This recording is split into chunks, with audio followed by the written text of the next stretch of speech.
कैसे हो बच्चों। स्वागत है आपका एक बार फिर से आपके अपने चैनल नैनोमीटर क्लासेस में। तो हम चैप्टर 4 पढ़ने जा रहे हैं, metals and non metals, class 8 का एनसीईआरटी की बुक से। Metal non metals I hope आपको सबको पता ही होगा क्या होता है बेसिकली। मेटल्स जैसे कि आपके घर में अगर आप अपने सराउंडिंग्स में देखें तो बहुत सी चीज़ें मेटल्स की बनी मिलेंगी, बहुत सी चीज़ें नॉन मेटल्स की मिलेंगी। तो जैसे कि आपके मम्मा पापा गोल्ड या सिल्वर चांदी के कोई गहने पहनते हैं तो वो भी मेटल्स हैं। ठीक है, और इस चैप्टर में हम यही पढ़ने जा रहे हैं कि मेटल्स की प्रॉपर्टीज़ क्या होती हैं। ठीक है, कहाँ कहाँ मेटल्स के क्या क्या यूजेस हैं, कौन कौन सी चीज़ें मेटल्स होती हैं, कौन कौन से नॉन मेटल होती हैं। ओके, तो चलो चैप्टर 4 हो चुका है शुरू। तो अब यहाँ से हम पढ़ेंगे अपनी अपनी बुक में। आप ध्यान दीजिए और मेरी आवाज़ को सुनिए। You are familiar with a number of material like iron, aluminium, copper extra. आपने ये नाम पहले सुने होंगे ना। यही कह रहा है कि आप इस नाम से पहले रूबरू होंगे, फैमिलियर होंगे। कौन से? Iron, aluminium and copper extra. सब material have been given in a table 4.1। कह रहे हैं कुछ मटेरियल हम टेबल 4.1 में भी दिए हुए हैं। तो आप देखिए नीचे 4.1 में appearance and hardness of the material. Appearance यानी कि कैसा दिखता है कोई भी मटेरियल। जैसे लोहा है वो काला दिखता है, ठीक है, और बहुत ही ज़्यादा हार्ड होता है। गोल्ड है, ये कैसा दिखता है? Gold yellow, gold golden colour का, येलोइश कलर का दिखता है। हाँ, होता है, सेमी सॉलिड हार्ड होता है गोल्ड। सिल्वर है, कैसा होता है? सिल्वर दिखता है सिल्वर कलर का और हार्ड होता है। काला तो नहीं दिखता सिल्वर का भी, है ना? या ऑरेंज कलर का तो नहीं होता ना। तो ऐसे इनके अपेयरेंस लुक्स होते हैं और कैसे हार्ड और सॉफ्ट, इस तरीके से इन्हें आइडेंटिफाई किया जाता है। तो मोस्टली हमारे जितने भी मेटल्स होते हैं सभी हार्ड होते हैं, सॉफ्ट नहीं होते। ठीक है, चलिए, एक होता है सॉफ्ट, वो एक्सेप्शनल है, वो चैप्टर में जब आएगा तब पढ़ाया जाएगा। अब आयरन देखिए, अपेयरेंस कैसा है? शाइनी या डल है? ऑब्वियसली शाइनी भी होता है, ऑब्वियसली ये कभी कभी डल हो जाता है रस्टिंग के बाद। तो शाइनी लोहा एकदम हार्ड होता है, वेरी हार्ड। ठीक है, कोल कैसा है? कोल हल्का सा डल होता है, ठीक है, और हार्ड होता नहीं, सॉफ्ट होता है, कोयला ऐसे टूट जाता है। सल्फर क्या होता है? सल्फर बेटा देखो डल होता है और शाइन, यानी डल प्रॉपर्टी ज़्यादा होती है, और कैसा होता है? सॉफ्ट होता है। एल्युमिनियम शाइन होता है और हार्ड होता है। कॉपर एल्मो शाइन होता है और हार्ड होता है। ठीक है, तो इस तरीके से आपने अपने ये पूरा चार्ट फिल कर लेना है। चलिए आगे पढ़ते हैं। Can you name the material which are metal? The rest of the material in 4.1 are non metals. Metal can be distinguish from non metals. Metal can be distinguished from non-metal on the basis of their physical and chemical properties। और वही कह रहा है कि metals को और non metals को हम कैसे डिस्टिंग्विश, डिफरेंट मानेंगे। उन्हें हम डिफरेंट ऐसे मानेंगे कि उनकी प्रॉपर्टीज़ के आधार पर। कोई जैसे मेटल्स हार्ड दिखते हैं, नॉन मेटल्स इतने हार्ड नहीं होते। ठीक है, मेटल्स जो होते हैं शाइन करते हैं, नॉन मेटल्स लस्टर और शाइन नहीं करते। ठीक है, फिर ये हाईली रिएक्टिव होते हैं, वो नॉन रिएक्टिव होते हैं। तो अलग अलग तरीके की प्रॉपर्टीज होती हैं। ठीक है, recall the luster and the hardness are the physical property.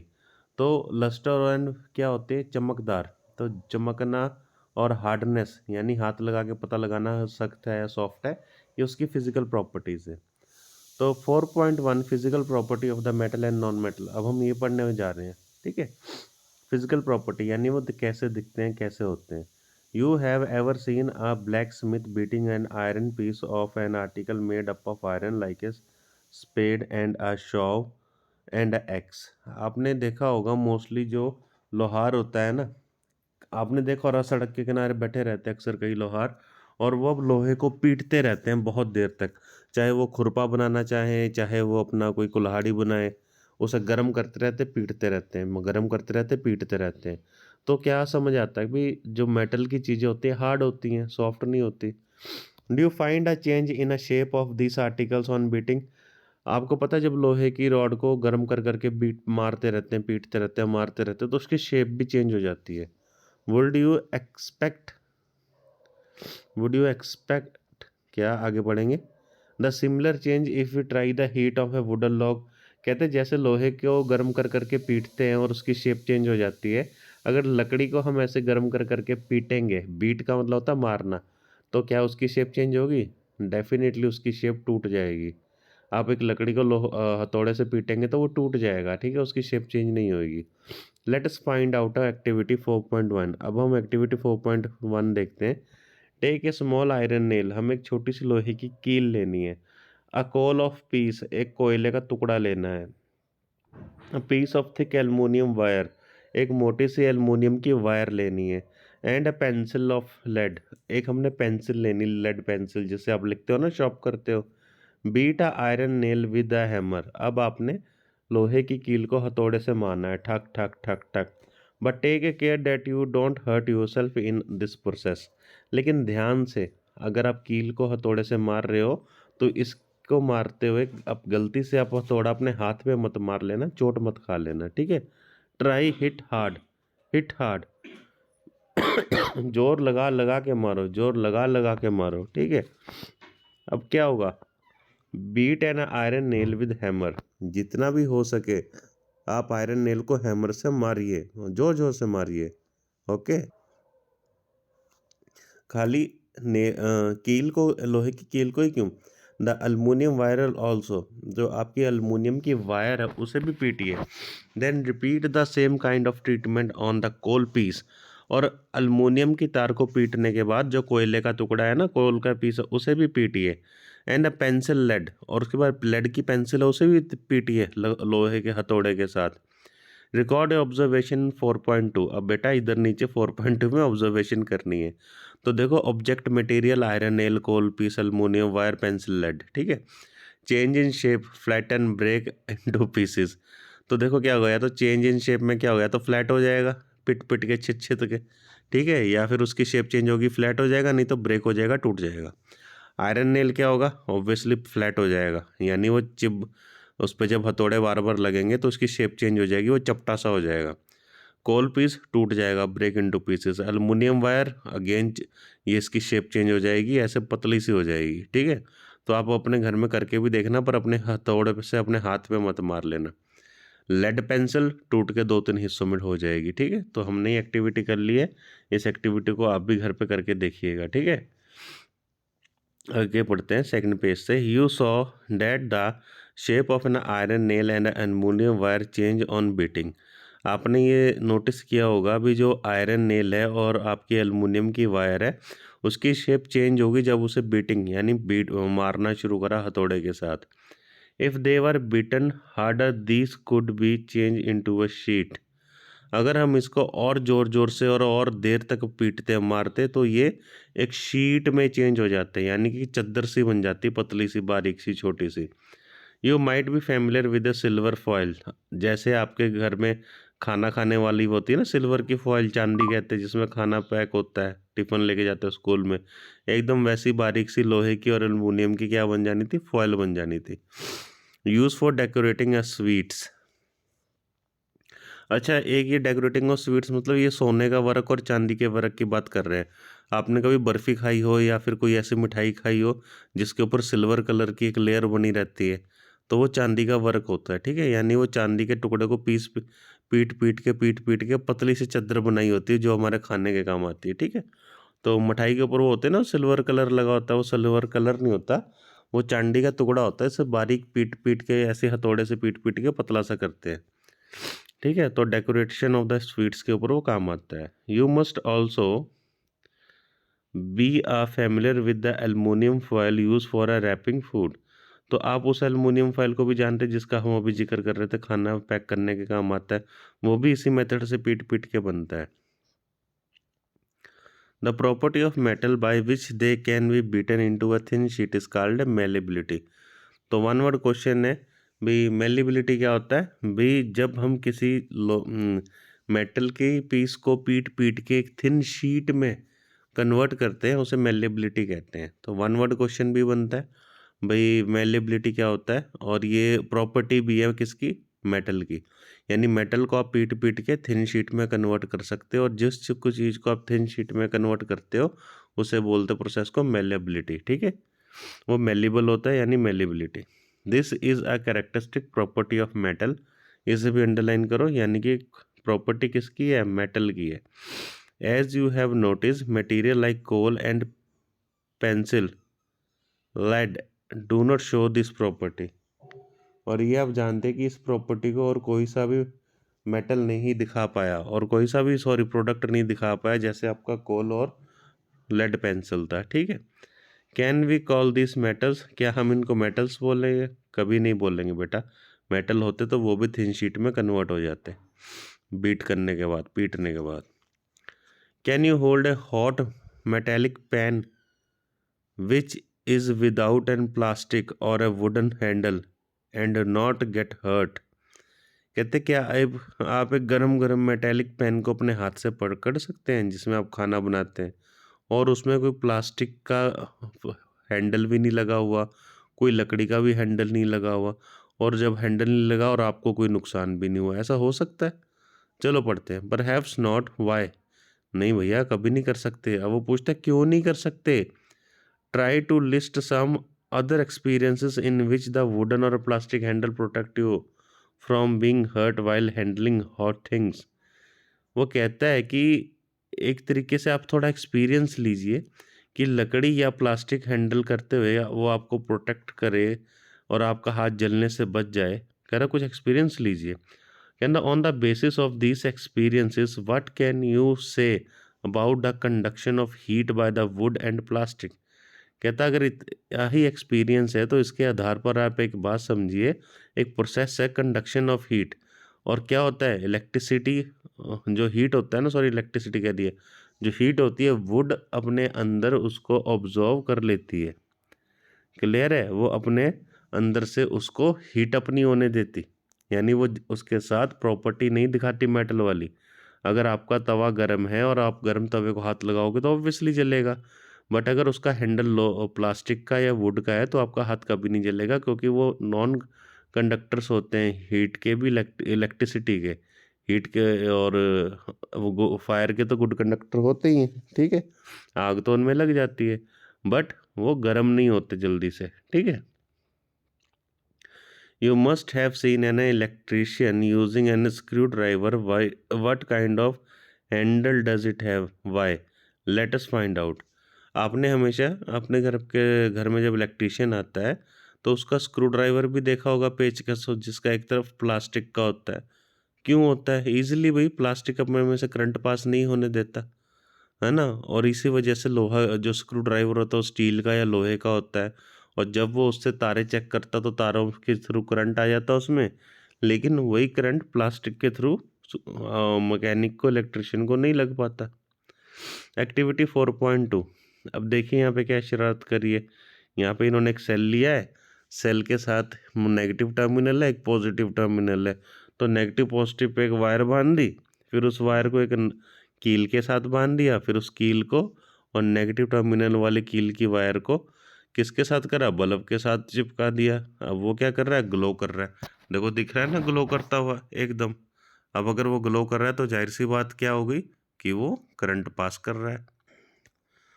तो जब बेटा वो करंट पास कर रहा है तो इसका मतलब जो वायर्स हैं वो गुड कंडक्टर ऑफ इलेक्ट्रिसिटी है। ठीक है, चलिए पढ़ते हैं इसके बारे में। Recall how to make an electric circuit to test whether the electricity can be pass through a object और नॉट। फिगर 4.2। देखिए फिगर 4.2 में साफ दिख रहा है आपको, यू माइट हैव परफॉर्म्ड। देखिए फिगर 4.2 में क्या है, उन्होंने इलेक्ट्रिसिटी को कैसे टेस्ट करा है? एक कील लगा दी इसकी जगह। अच्छा, कील की जगह अगर हम नॉर्मल लकड़ी का कोई टुकड़ा लगाते तो होता लाइट करंट पास? बिल्कुल सही, एकदम सही जवाब। कभी भी नहीं होता। ठीक है, बिकॉज हीट क्या करती है? इलेक्ट्रिसिटी को कंडक्ट ही नहीं करती। और सॉरी, लकड़ी क्या करती है? इलेक्ट्रिसिटी को कंडक्ट ही नहीं करती। ठीक है, तो चलिए आगे बढ़ते हैं। The activity with various object in a class 6.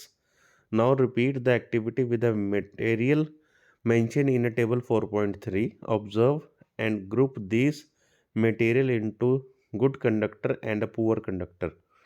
वो कहता है कि नीचे हमने 4.3 में कुछ मटेरियल दे रखे हैं, जैसे आयरन है, ठीक है, सल्फर है, कोल है, कोल पीस है, कॉपर वायर है।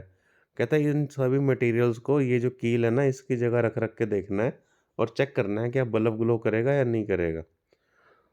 तो देखो जिसमें से करंट पास हो जाएगा वो तो गुड कंडक्टर ऑफ इलेक्ट्रिसिटी होगा, और जिसमें से नहीं करेगा वो बैड कंडक्टर होगा इलेक्ट्रिसिटी का। तो बेटा यहाँ पे आयरन और कॉपर वायर में ईज़िली कर जाएगा, सल्फ़र में नहीं कर पाएगा और कोल में भी नहीं करेगा, ठीक है? तो चलिए नीचे पढ़ते हैं क्या होगा। You observe that iron rod and a nail and a copper wire are good conductor while rolled sulfur pieces and coal pieces are a poor conductor। तो मैंने आपको वही बोला था कि आपका जो कॉपर की वायर है और आपका जो लोहे नेल आयरन नेल है या लोहे का जो भी सामान है उसमें से करंट पास कर जाएगा, लेकिन सल्फर और कोल पीस में नहीं कर पाएगा। आगे से आनी बेटी फिर से एक बार। Oh, the mean of recalling our experiences and then of this activity was to show that metal are a good conductor of heat and electricity. We learn this in a class 6।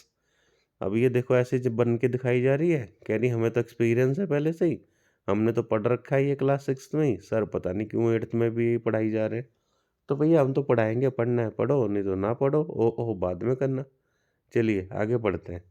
देखिए जैसे हमने अभी malleability पढ़ा था, अब अगला point आता है डक्टिलिटी। डक्टिलिटी क्या होता है? भई पहले हमने पीट-पीट के उसको चादर में थिन शीट में कन्वर्ट किया था मेटल को। अब मेटल को हम ऐसे पीटेंगे कि उसे पतली सी तार में कन्वर्ट कर देंगे। तो उसे डक्टिलिटी कहते हैं। जब किसी चीज़ को वायर कॉपर को या फिर किसी भी मेटल को वायर में कन्वर्ट करते हैं तो उसे डक्टाइल कहते हैं, यानी डक्टिलिटी। तो वन वर्ड क्वेश्चन अगेन बनता है आपका, अंडरलाइन कर लो। चलिए पढ़ते हैं। Where do you find the use of aluminum and copper wire? You have seen wires of coal? Definitely not। आपने कभी कोयले की तार देखी है? कभी नहीं देखी। बेफजूली से हिलाई जा रहे हो, आधे बच्चे तो ऐसे पागल से हैं। अबे कहाँ देखी है कोयले की तार? कोयले की तार होती कैसी है? मुझे भी दिखा देना कभी। The property of metal by which it can be drawn into wire is called ductility। Underline कर लो। यानी कि वो प्रॉपर्टी जिसमें किसी भी मेटल को हम एक पतली सी तार में कन्वर्ट कर देते हैं उसकी पिटाई करके, उसे हम डक्टिलिटी कहते हैं। तो थिन शीट जहाँ आएगी वहाँ मेलिएबिलिटी होगा और पतली वायर्स जहाँ आएंगी कन्वर्ट करके मेटल को, वो डक्टिलिटी होगा, ठीक है। तो ये दूसरी प्रॉपर्टी है मेटल की। Have you ever noticed a difference in sound and dropping of iron sheet plate and a metal coin and a piece of coal on a floor? If not, you can try it now। कहता है कि आप experience भी लेना, जैसे आप उनके लोहे की कील आपने ज़मीन पे गिरा दी तो कैसी आवाज़ आती है, ठीक है। एक प्लेट मेटल की आपने नीचे गिरा दी तो कैसी आवाज़ आती है। मेटल का कॉइन यानी 5 रुपए का सिक्का आपने ज़मीन पे गिरा दिया तो कैसी आवाज़ आती है, ठीक है। एक कोयले का टुकड़ा आपने ज़मीन पे गिरा दिया तो कैसी आवाज़ आती है। कहता है अगर नहीं तो आपको पता कैसी आवाज़ आती है तो इन सबको ट्राई करो, ठीक है। Do you note any difference in a sound producing? कहता है अलग-अलग चीज़ों को जब आप ज़मीन पे छोड़ते हो, नीचे जाके गिरती हैं तो क्या सबकी आवाज़ डिफरेंट आती है? हाँ, भई सबकी डिफरेंट ही आएगी, ठीक है। Have you seen a wooden bell in a temple? क्या आपने मंदिर में कभी लकड़ी का घंटी देखी है? नहीं, कभी नहीं देखी होगी। आपने वो पित्तल की घंटी देखी होगी, उसे टन टन टन टन पुजारी जी बजाते रहते हैं या हम भी जाते हैं, हम भी बजाते हैं ना। Can you give a reason? क्या आप कारण रीज़न दे सकते हो? भाई लकड़ी क्या है? बैड कंडक्टर है, ठीक है। लकड़ी क्या है? लकड़ी में से टन टन आवाज़ आ ही नहीं सकती, क्योंकि वो सोनोसिटी होती है। सोनोसिटी क्या होती है? एक देखो नीचे लिखा हुआ है sonorous, SONOROUS, second last line देखो इसी पेज पे, जो मैंने खोला हुआ है अपने इसमें। तो ये भी एक प्रॉपर्टी है, यानी जो मेटल्स होते हैं ये टन टन टन टन टन आवाज़ करते हैं और जो नॉन मेटल्स होते हैं इनमें कभी टन टन की आवाज़ ही नहीं आती। तो चलिए इसे ही पढ़ते हैं। Nothing made of a metal produce a ringing sound then struck harder. कहते हैं जो भी आपके मेटल्स की चीज़ होएगी वो एक रिंगिंग साउंड क्रिएट करेगी जब भी उनको आप ज़ोर से मारोगे। Suppose you have a two boxes similar in appearance, one made of would and another made of metal. कहता है आपके पास दो बॉक्सेस हैं जो दिखने में एक जैसे हैं, उनका साइज़ भी एक जैसा है, लेकिन एक उसमें से मेटल से बना हुआ है और एक लकड़ी से बना हुआ है। Can you tell which box is made up of metal by striking both the box? क्या आप बता सकते हो? तो उसको किसी चीज़ से स्ट्राइक करके, मार स्ट्राइक का मतलब होता है किसी चीज़ से मार के, यानी आपके हाथ, सपोज करो आपके हाथ में एक लो चम्मच है, स्पून है खाना खाने वाली। अब आप उस चम्मच की हेल्प से उसे मार के दोनों डब्बों को बता सकते हो कौन सा मेटल का और कौन सा वुड का है? डेफ़िनेटली जो मेटल का होगा उसमें टन आ जाएगी टन, और जो वुड का उसमें आएगी टक, टक, टक। तो टन, टन, टन और टक, टक की आवाज़ से आप ये पता लगा सकते हो कौन-सा बॉक्स वुड का है और कौन-सा बॉक्स आपका मेटल का है, ठीक है? तो since metal produces a ringing sound they are said to be a sonorous. तो देखो जब भी आप किसी मेटल को टच करोगे उसमें से आवाज़ आएगी टन, टन, टन की, तो इसका मतलब वो सोनरस है, प्रॉपर्टी नंबर 3, ठीक है? तो इसे भी अंडरलाइन कर लो, वन वर्ड क्वेश्चन बनता है। सोनरस कहाँ होता है? सिर्फ़ और सिर्फ़ मेटल्स में होता है, नॉन मेटल में सोनरस प्रॉपर्टी नहीं होती। The material other than metals are not a sonorous. जो भी मेटल से अलग होगा वो कभी सोनरस होएगा ही नहीं, ठीक है? After performing the above activity we can say that the material are hard, luster, malleable, ductility, sonorous, ductile and good conductor of heat and electricity। तो इतनी सारी प्रॉपर्टीज हो गई हैं बेटा, इन्हें अच्छे से आप लर्न कर लो, अंडरलाइन कर लो, बाद में भूल मत जाना। The material which generally posses these properties are called metals। The example of metals are iron, copper, ammonium, calcium, magnesium extra. कहता है ये जो सारी प्रॉपर्टीज होती है ना ऊपर ये बोल्ड लाइन में, ये सारी की सारी मेटल्स में ही होती हैं। और ये मेटल कौन कौन से होते हैं? एग्जाम्पल देख लो, iron, copper, aluminium, calcium and magnesium. In contrast material like coal and sulphur are soft and dull in appearance. तो बेटा ये एक एक्सेप्शनल है कि कोल एंड सल्फर जो होता है ना, ये क्या होता है कि ये डल होता है और सॉफ्ट होता है। They break down into the powdery mass trap with the hammer. कहते जब भी आप इसको किसी तरीके से मारते हो ना, तो ये किस चीज़ में कन्वर्ट होता है? पाउडर में कन्वर्ट हो जाता है, ठीक है? They are not a sonorous and they are a poor conductor of heat and electricity. और ये ना तो इनमें सोनरस ये आवाज़ आती जब इन्हें मारो, और ना ही ये गुड कंडक्टर होते हीट और इलेक्ट्रिसिटी के। तो बेटा जब इनमें कोई क्वालिटी नहीं है मेटल वाली, तो क्या ये मेटल होंगे? कभी भी नहीं है। क्या होंगे? ये नॉन मेटल होंगे, ठीक है?